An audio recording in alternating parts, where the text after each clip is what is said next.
Hi, welcome to Somashekar Reddy's classes. ఈరోజు మన topic వార్తాపత్రికలు, న్యూస్ పేపర్స్. భారతదేశంలో మొట్టమొదటి వార్తాపత్రిక బెంగాల్ గెజిట్. దీనిని 1780లో జేమ్స్ ఆగస్టస్ హిక్కీ అనే ఒక బ్రిటిష్ వ్యక్తి ప్రారంభించడం జరిగింది.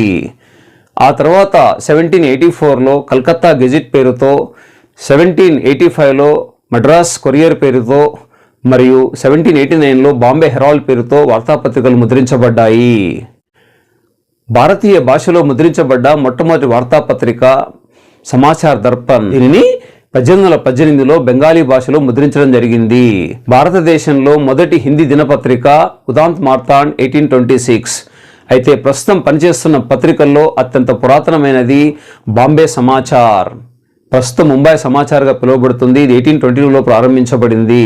టైమ్స్ ఆఫ్ ఇండియా అనే ఇంగ్లీష్ పత్రికను 1838లో ప్రారంభించారు. దీని మొదటి పేరు ద బాంబే టైమ్స్. 1861లో దీని పేరుని టైమ్స్ ఆఫ్ ఇండియాగా మార్చడం జరిగింది.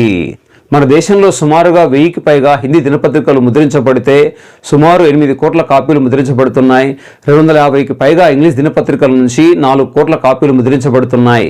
అత్యధిక రీడర్షిప్ కలిగినటువంటి హిందీ దినపత్రిక దైనిక్ జాగరణ్, సుమారు 7 కోట్లు. అత్యధిక రీడర్షిప్ కలిగినటువంటి ఇంగ్లీష్ దినపత్రిక టైమ్స్ ఆఫ్ ఇండియా. అత్యధిక రీడర్షిప్ కలిగినటువంటి ప్రాంతీయ దినపత్రిక డైలీ తంతి తమిళము. అత్యధిక రీడర్షిప్ కలిగినటువంటి తెలుగు దినపత్రిక ఈనాడు. 1974లో ప్రారంభించబడింది.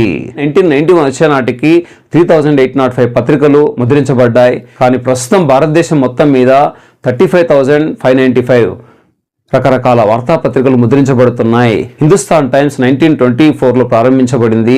ద హిందూ పత్రిక 1878లో ప్రారంభించబడింది. తెలుగులో ముద్రించబడ్డ మొట్టమొదటి జనరల్గా సత్యదూత గుర్తించబడింది. దానిని 1879లో ముద్రించడం జరిగింది.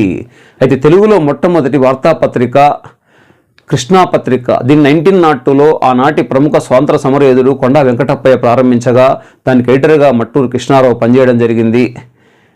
తెలంగాణలో మొట్టమొదట వార్తాపత్రిక హితబోధిని. 1912లో దీనిని మామునార్ నుంచి ముద్రించడం జరిగింది. ఈ వీడియో మీకు నచ్చితే లైక్ చేయండి, షేర్ చేయండి, సబ్స్క్రైబ్ చేసుకోండి.